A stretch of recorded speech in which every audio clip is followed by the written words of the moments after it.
दुनिया के हर एक मुल्क की सबसे जो इम्पोर्टेंट चीज़ होती है ना, वो वहाँ के रूल्स एंड रेगुलेशंस होते हैं।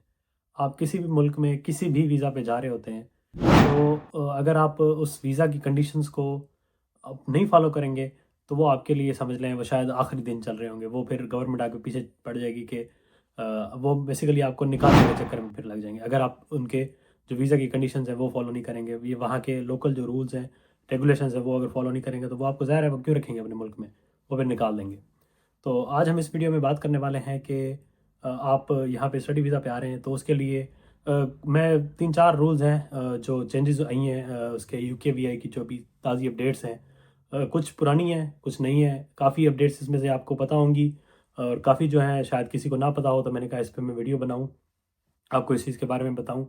कुछ जो ऑलरेडी यहाँ पे हैं उनके लिए रूल्स होंगे, जो अपडेट्स हैं उनके लिए होंगी, और जो कुछ वहाँ से आ रहे हैं पाकिस्तान से, इंडिया से, बांग्लादेश से, किसी भी कंट्री से, तो उनके लिए ये अपडेट्स हैं। तो मेरा नाम है शेर अली और मैं इस प्लेटफॉर्म पे अक्सर यूके स्टडी वीज़ा के हवाले से बात करता हूँ। सबसे पहली अपडेट है वो है पीएसडब्ल्यू के हवाले से, पोस्ट स्टडी वर्क वीज़ा के हवाले से। आप अगर आ रहे हैं वहाँ से ना स्टडी वीज़ा पे, मास्टर्स पे या बैचलर्स पे, जब भी किसी भी वीज़ा पे, तो उसके बाद जो है ना आपके पास 2 साल का वर्क वीज़ा लेने का ऑप्शन मौजूद होती है। उसके बाद आप या फिर आपको स्पॉन्सर वीज़ा मिल जाए तो वो वेल एंड गुड होता है, ठीक है। अगर नहीं तो फिर ये होता है, ठीक है। तो काफ़ी लोग जो है ना इस बारे में कंफ्यूज रहते हैं कि पता नहीं ये ख़त्म हो जाएगा, क्या हो जाएगा। एज़ ऑफ दिसंबर 2024 पीएसडब्ल्यू अभी तक जो है ना चल रहा है, इसको गवर्नमेंट ने बंद नहीं किया। ये काफ़ी पहले अपडेट आ गई थी, काफ़ी लोगों को पता भी होगी। अब ये मैं उसके लिए वीडियो बना रहा हूँ जिसको ज़ाहिर है ऑब्वियसली नहीं पता, ठीक है।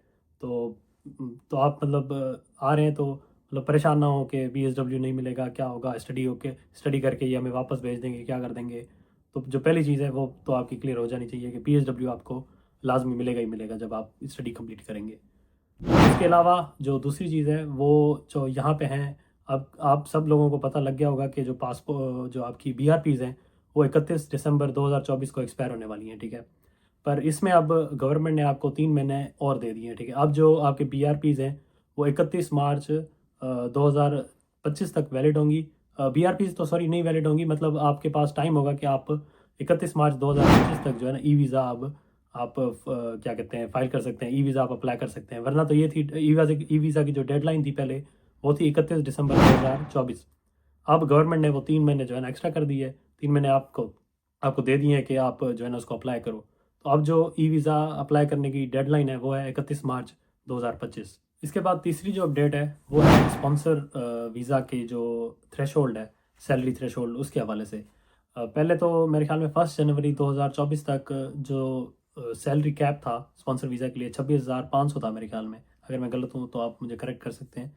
26,500 था। अब उन्होंने वो बढ़ा दिया था ना, अब 38,000 है मेरे ख्याल में। आपकी जो ईयरली सैलरी है वो 38 या 39,000, सॉरी अगर मैं फिगर मिस कर रहा हूँ, पर यही है, 38 या 39 ही है। तो इनमें से अगर होगी तो आपको फिर वो स्पॉन्सर जो है ना कंपनी कर सकती है। ऑब्वियसली फिर ये हाई सैलरी होती है, ठीक है।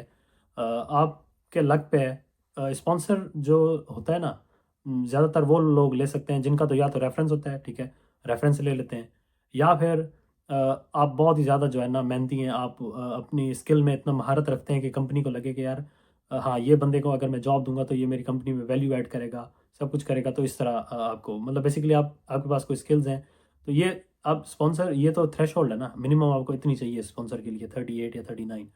इसमें हाई सैलरीज भी हैं, 60, 50, 70 तक भी ये सैलरीज जाती हैं, लाख लाख तक भी जाती हैं। तो वो आपकी स्किल पे है कि आपके वो फिर क्या कहते हैं, वहाँ से आके आप ना जब आ रहे हैं तो रिसर्च कर लें कि कौन सी स्किल्स हैं जो मुझे सीखे जानी चाहिए, जिस पे हो सकता है मुझे ज़्यादा सैलरी वाला जो है ना स्पॉन्सर मिल जाए।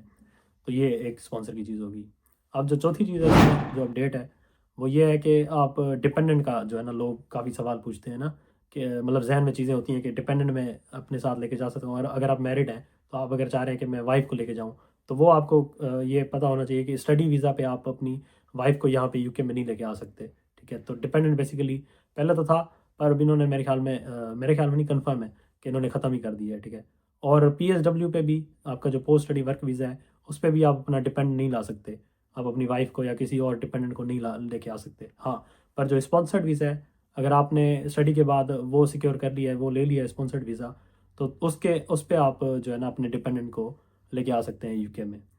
तो इसमें जो 5वीं अपडेट है वो ये है कि आप जो आपका स्टडी वीज़ा होगा उस पे आप स्विच नहीं कर सकते, ठीक है। ये जब मैं आ रहा था ना तब ये चीज़ वैसे बंद थी, पर तब ना मैं दोस्तों से बात करता था या आस-पास बात होती थी ना, तो तब ये डिस्कशन होती थी कि आप स्टडी वीज़ा पे जाके अगर आपको वर्क वीज़ा मिल जाता है या कुछ और ऐसी अपॉर्चुनिटी मिल जाती है तो आप स्टडी वीज़ा से स्विच करके किसी और वीज़ा पे स्विच हो जाओ। कोई वर्क वीज़ा ले लो या कुछ भी, तो ये आप नहीं कर सकते। आपको लाज़मी यहाँ पे अपनी स्टडी कंप्लीट करनी पड़ेगी।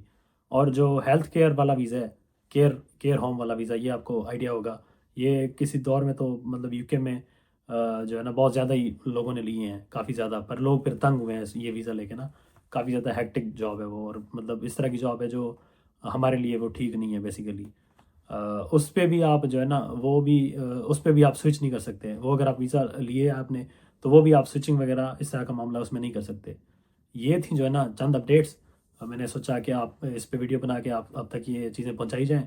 इसके अलावा अगर आपको इन इन चीज़ों के बारे में, अपडेट्स के बारे में या स्टडी वीज़ा के हवाले से कोई सवालात होते हैं, अगर हैं आपके जहन में, तो आप मुझसे कांटेक्ट कर सकते हैं मेरे इंस्टाग्राम पे, और कमेंट सेक्शन में मेरे फेसबुक पे आप जो है ना मेरे से मुझे अप्रोच कर सकते हैं। मैं इंशाल्लाह आपको कोशिश करूँगा सही तरह रिस्पॉन्ड करूँ और सही इन्फॉर्मेशन आप तक पहुँचाऊँ।